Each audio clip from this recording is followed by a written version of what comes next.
Welcome to The Voice of Retail. I'm your host, Michael LeBlanc. And this podcast is brought to you in conjunction with Retail Council of Canada. On this special episode, I'm thrilled to be sharing an excerpt from the most popular Remarkable Retail podcast of our third season, in fact, of our entire series, where my podcast partner and best-selling author Steve Dennis and I wrapped up Season 3 with the formidable, irrepressible, and always provocative Scott Galloway. For those who have yet to jump on the big dog train, Scott is professor of marketing at NYU Stern, author of 3 best-selling books, podcast hosted on Pivot with Kara Swisher and his own Prof G, and the founder of Section 4, where he teaches strategy and brand strategy sprints. His new TV show will debut on CNN Plus later this year. In a wide-ranging interview, we get Scott's take on Twitter and the challenges of digital marketing more broadly, the future of work and higher education, what's next for retail, including a bright future for brick and mortar, and his hot take on the prospects for digitally native vertical brands, including why digitally native is a distinction without much of a difference. We also learn who Scott turns to for inspiration, as well as discover our mutual love for the brand formerly known as Restoration Hardware and the word bifurcation. Well, we're very excited to welcome Scott Galloway to the podcast. I think last time, Scott, you and I spoke was on my book launch, and I appreciate your support on that. How are you doing today? I'm good. Good to be with you. All right. Well, Scott, I feel like there's so much we can talk about, so it's hard to choose. But I was wondering, I know you've been pretty active on Twitter and elsewhere talking about social media. There's so much going on. We've got brands like Lush pulling out.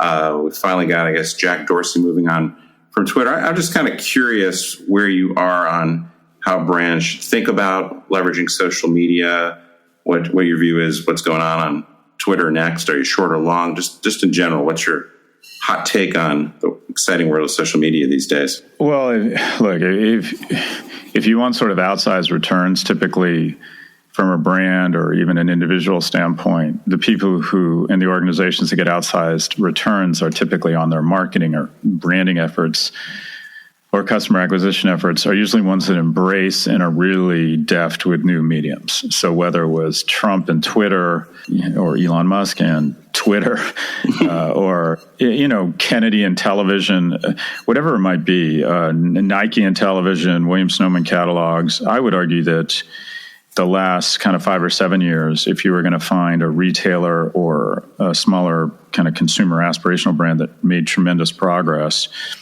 they were usually very good at leveraging emerging mediums or really understanding and making a big investment early. And I would argue those medium, that kind of the medium last decade was probably Instagram, whether it's Lululemon or Sephora. When you think of retailers that have sort of punched above their weight class and done really well, there's usually, they usually have kind of overscore. They punch above the weight class on Instagram. And I would argue the next one is TikTok. And I think TikTok is extraordinary in terms of its adoption, sort of faster 0 to 1 billion than I think any social media platform in history. And distinctive kind of the headline risk coming out of China around ByteDance. I still think that's a huge opportunity for retailers. And then this live video selling that is big in China that has really incredible conversion rates. In terms of Twitter, which is sort of a side hobby for me, I'm kind of semi-obsessed with the company as a user and as I've invested a few times. It's one of the few stocks I kind of trade around, I guess. Look, I've said this for a while. I think Twitter does not command the space it occupies. I think a company that this influence and reach should not be trading below its IPO price. It's underperformed every social media company, much less, probably every SaaS or tech company. And I think it's a big opportunity. But I just don't meet with retailers or brands that say, we need to spend more on Twitter. It just, you talk about it. But so I think Twitter is remarkably under-monetized. In terms of how it impacts retailers, though, I'm not sure. I don't even think Twitter's really in the conversation for most brands and retailers. I think it's an afterthought. I'm curious, just before we move off of social media, are there any brands or personalities that you think are kind of lurking beneath the surface that you're following because they're doing interesting things that haven't quite gotten that reach or engagement yet, and maybe folks should be looking at for some ideas? That's a really generous question. I wish I had better answers. So do you know who Jessica Yellen, News Not Noise? She does this kind of a rundown of the day's news, and she tries to kind of call balls and strikes. And she does it on Instagram. And I find the format and her voice is so outstanding. I think it's a fantastic news and media property. I really I think they do a great job. I'm biased. I'm an enormous fan of CNN. I get their CNN kind of 5 things emails in the morning. I really enjoy CNN.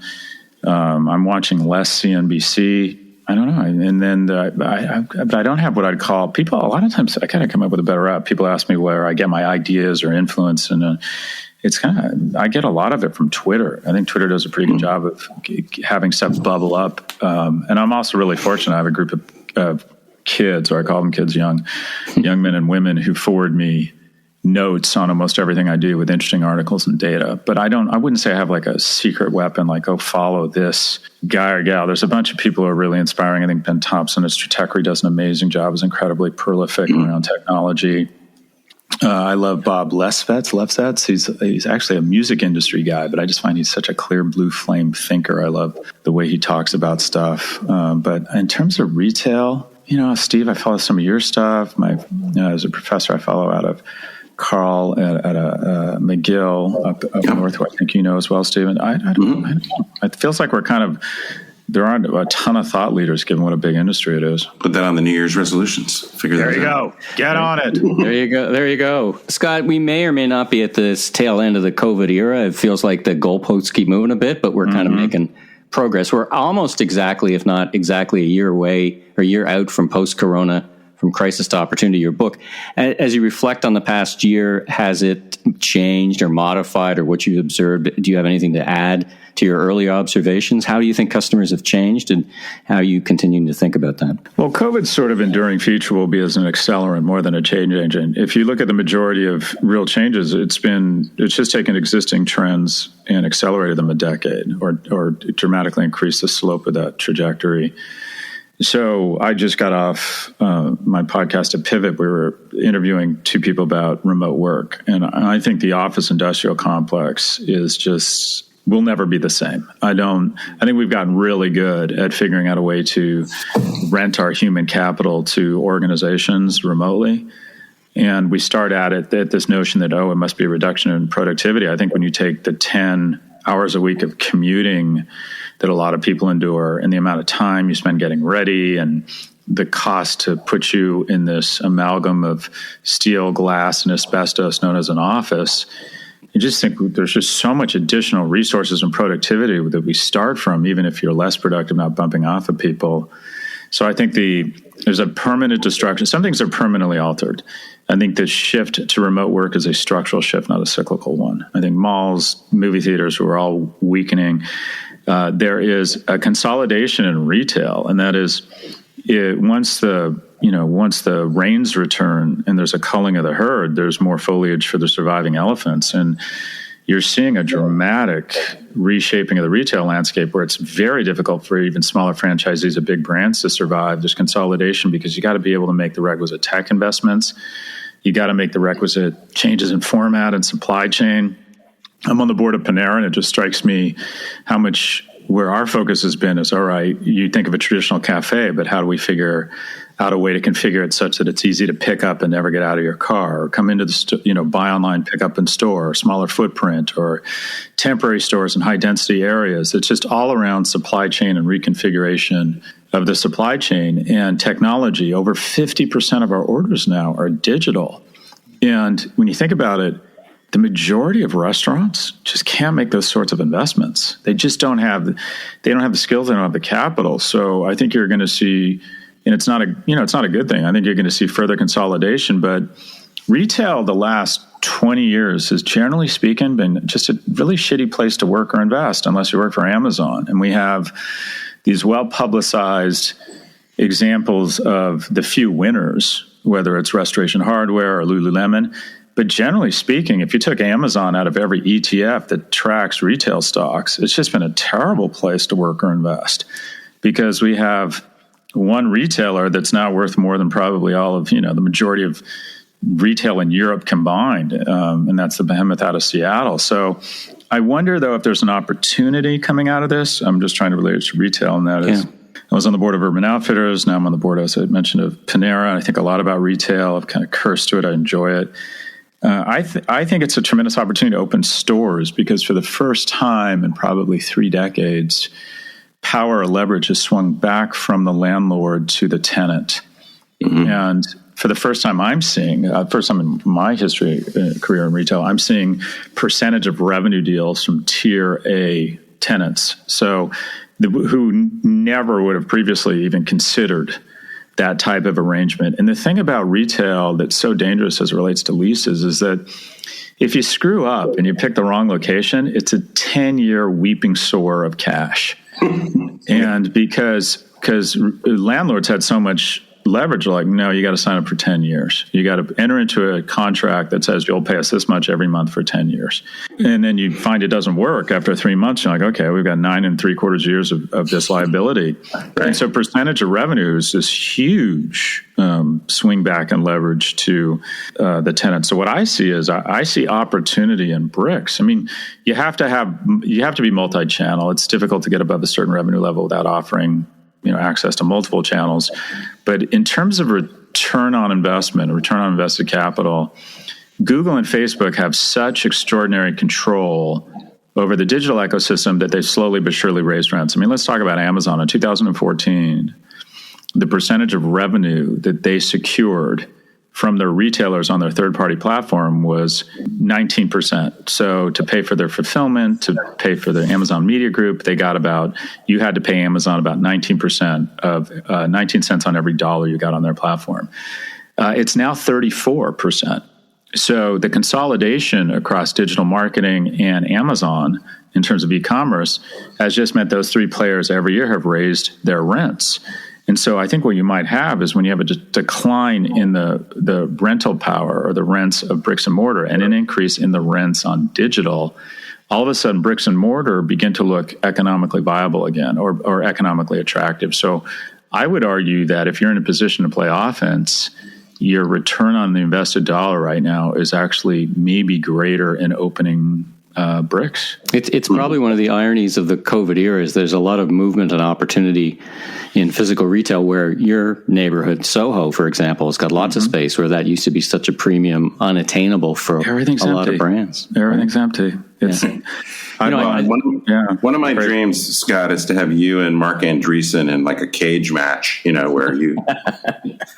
So it turns out... That guy'd win. He's big and he strikes me as mean. He doesn't do a lot of media, though. I'm not going to comment on that. So one question, you talked about how poor the returns have been in retail in general. Maybe this is as good a time as any to talk about some of these digital native brands and which have perhaps staying power. Obviously, many of them are moving into physical retail very aggressively, which I certainly find pretty ironic. And what's your take on how many of these digitally native brands really have staying power and what people should be paying attention to as we get more IPOs, more earnings reports? Well, it's sort of, I don't know, what's old is new again, and that is retail. I mean, channel strategy and supply chain are super important. And then obviously merchandising and voice. And when I think of some of the most successful retailers over the last decade, they generally have a few things in common. They're vertically integrated. They've not only forward integrated into stores, whether it's Apple or, I look at what Restoration Hardware's done with their Grand Palazzos or whatever they call their stores, which I think are just incredibly visionary. You want to be vertical. You want to control the product. You want to control the distribution to try and maintain margin power. And it's very difficult to point to any retailer kind of what multi-brand retailer has really killed it. Maybe Home Depot, Walmart's just done okay, I guess. But the guys that have outsized returns, you talked about digitally native brands. Warby Parker's done really well, but Warby Parker's vertical, proprietary. I think merchandise value proposition. They've taken what used to be $300 and $500 glasses and a very fat and happy incumbent with Luxottica, and their stores are wonderful. They started online, but I would argue that the point of differentiation is actually their bricks now, which I think are really inspiring. I look at Allbirds. I think they're going to be challenged. I don't think that their product's differentiated. Their in-store experience is okay, but I wonder if it's sort of too fashionable. And I look at their customer acquisition costs and the way they've had some sleights of hand in the way they report their numbers. I think they're going to fall under pressure. And then there's I wouldn't call them a retailer, but I'm just thinking about recent IPOs. On Running had an enormously successful IPO, but I think that brand is highly differentiated.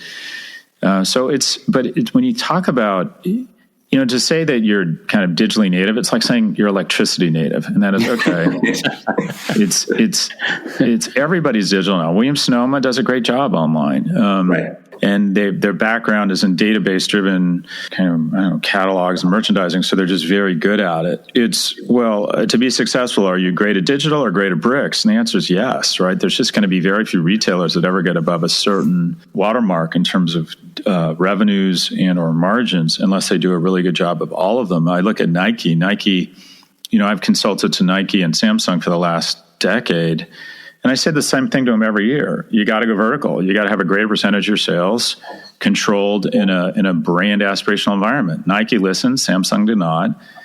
And Nike, I think, is about a third of their revenues, maybe more. It'll probably be half within 5 or 7 years. Are done through controlled channels, either their own stores or their own website. And I think that's a reason why Nike, which should have been ground zero for destruction, when you think about a brand that should be susceptible to the decline in the advertising industrial complex and broadcast media, you would think, oh, well, Nike won't do well. Nike's done really well. They've absolutely skated to where the puck was headed and invested more in vertical, whereas I would argue Samsung is going to have difficult time supporting its margins when they have a guy named Roy from Verizon, pushing their product. It's just so. Look, long-winded way of saying verticalization, multi-channel. I don't think I'm saying anything you guys don't get or understand. There's been some recent retail IPOs. I think people always try and position retail as tech such that they get a bigger multiple. But it kind of is the same thing, right? It's supply chain, it's great merchandising, embracing new mediums. But I think On Running, which is the most successful of them, I think, in terms of IPO, they've just done a great job with product and merchandising and voice. So that's not really changing. I mean, one of the most successful retailers of the last decade, Restoration Hardware, the CEO there is not a Luddite. He appreciates technology, but he's a merchant. And I just walk into those stores and I look around and I'm just fucking inspired. I want to buy everything and I want to stay there for lunch. And it's just, you just think, wow, this wasn't, and it's not, technology is important. I don't know what's going behind the scenes in terms of supply chain, but it feels like we're bifurcating into Amazon and then inspiring. It's like, okay, if it's multi-brand and if it's getting something to me within 48 hours and convenience and selection, Amazon kind of 50 cents on the dollar digitally. Efficiency or experience, right? It's a bifurcation. And I think we owe Steve now a couple of nickels because this bifurcation thing. You get a small fee every time somebody says bifurcation. Is that your term? Or an angel gets your experience. I don't know. Yeah, that makes sense. Scott, quick last question. I know we're tight on time. Your strategy sprints have been getting rave reviews. I know Carl Boutet, who you mentioned, did that. Yeah. I recommended it to one of my clients. Is that the future of business education beyond, notwithstanding the fact you're an NYSE Stern prof? How do you see the future of education, and will employers acknowledge and start to recognize that as legitimate versus traditional kind of university college choices and creds? Well, thanks. That's a generous question. So my online ed startup, Section 4, we're basically trying to take elite business school classes and make them more accessible. $700 or instead of $7,000, and 2 or 3 weeks instead of 12 weeks, no admissions process. And we're a mission-driven organization. If you can't afford to take a course and you want to, we have this very rigorous scholarship process where you send us an email saying you can't afford it, and we let you take it. There's going to be an unbundling of universities. They have created artificial scarcity by creating ridiculously, this rejectionist culture where they take pride in turning away 90% of their applicants. We have priced ourselves not out of the market, but I believe one of the greatest destructions in prosperity across the middle class has been the unrelenting inflation over the last 40 years of higher education. I think there's just a ton of opportunity, whether it's Google certificates or what we're doing at Section 4 or edX or 2U. These companies are doing great work. And I think it's going to place a lot of the schools under pressure. The elite schools will be fine because they can sort of arbitrage their degrees. So they partner with companies and they say, hey, get a degree to be a chief digital officer and you can put it on LinkedIn and we'll charge you $25,000. And there's a large market. It's 90 points of gross margin. They get 40 points to the online company who's better at acquiring people online. But they're basically kind of arbitraging or milking the brand equity of their great brands. I think there's a ton of opportunity, and we're already seeing it. More money was raised for edtech startups in the last quarter than in all of 2020, and 2020 was a record year. So you're going to see huge pressure, not placed on so much the elite schools, but the second-tier schools that we're charging an elite price because we're a corrupt cartel. We raise prices in lockstep. And you're going to see, the mother of all chins is waiting for fists of stone is higher ed, where we have raised tuition 1,400% in the last 30 years. And, in higher ed, generally speaking, as administrators and faculty, we ask ourselves the same question every day. How do we increase our compensation while reducing our accountability? And we've managed to do that with this rejectionist culture where we think we're Birkin bags, not public servants. It's very unhealthy for society. And cloak ourselves in nobility and self-aggrandizement and arrogance that results in a lack of access to education, where the elite schools, which are still very powerful, are kind of enforcers of the caste system. And we bring in two cohorts. The children of rich kids, you're 77 times more likely to get into an elite university if you're from a top 1% income earning household. 34 of the top 100 schools have more people in the top 1% than the bottom 60. And then the second cohort is what I affectionately refer to as the freakishly remarkable. And if by the time you're 17, you're captain of your lacrosse team and have built wells in Africa and have a patent on a vaccine, congratulations, welcome to Harvard. But I can prove to each of us mathematically that 99% of our children are not in the top 1%. And so... Wait, can you go over that again? You had me and then you lost me. Well, my point... you're being funny. As a Harvard-educated... Trying to be, as a Harvard-educated. There you go. Look, I think this is a big deal. This is a kind of a personal thing for me. And when I applied to UCLA, the admissions rate was 74%. Now it's 12%. So the reason I'm here speaking to you guys is because higher ed used to be seen as a chance to turn unremarkable people and give them unremarkable opportunities. Now it's how do we identify the rich or the freakishly remarkable and turn them into billionaires? So I hope that, couldn't happen to a nicer group of people. I hope that higher ed, its current institution, is kicked in the nuts over and over for the next 10 years at the hands of startups. And also some universities, I'm being a bit reductive here, some universities, including the University of California, have not lost the script. They've committed to expanding their freshman seats by 20,000 students over the next decade. So ASU is doing good work. Purdue refuses to raise their tuition. There is some real innovation, but I'd like to see what I'd call the gale force winds of disruption howl like crazy in the world of higher ed. I couldn't agree more, and it's one of the things I really, really appreciate. Not only all the provocative things you talk about in retail and consumerism, but I really appreciate the social consciousness that comes through. So if people are not checking out your podcast and your newsletter and all the things that Section 4 are doing, they'll definitely do that. We'll put links in the show notes. Is there anything, Scott, anything new and exciting coming up for 2022 that you want to share that maybe isn't out there quite yet? I'm writing another book called America in 100 Charts, and I'm trying to find what I think are the 100 most interesting charts that kind of depict where America is and where it's headed. So I'm excited about that. I got my show on CNN Plus starting in March. So I got a lot going on. And a new doggo. How's the dog? That's right. The Great Dane. The Dane. She's great. It's a joy. We have the little one, Gangster, and we have the big one. It sounds obvious, but I didn't realize how big this Great Dane would get. How big it would get. But it's a joy. Do you guys have dogs? Yeah, I got a Rottweiler German Shepherd combo, which is basically smarter than I am, with way more energy. So it's a blast. It's a blast. Yeah, we're on a similar journey. I got the dog about the same time you did. I think I need to get a dog. My wife got the dog in the divorce, so I got a little work to do there. It really is. I'm fascinated. I'm super into dogs. I'm just fascinated about the relationship between humans and beasts, and it's one of the most, maybe this is a negative statement on my life, but it's one of the most rewarding things in my life. I just absolutely love having dogs. I think it's hugely rewarding. We'll wrap it out now. Scott, I know you're obviously a super busy guy doing a lot of interesting things. Thanks so much for making the time to spend a few minutes with us, and I hope you have a good holiday season, and we'll look forward to everything you're doing next year. Michael and Steve, thanks so much, and congrats on the pod. Thanks for tuning into this special episode of The Voice of Retail. If you haven't already, be sure and click and subscribe on your favorite podcast platform so new episodes will land automatically twice a week.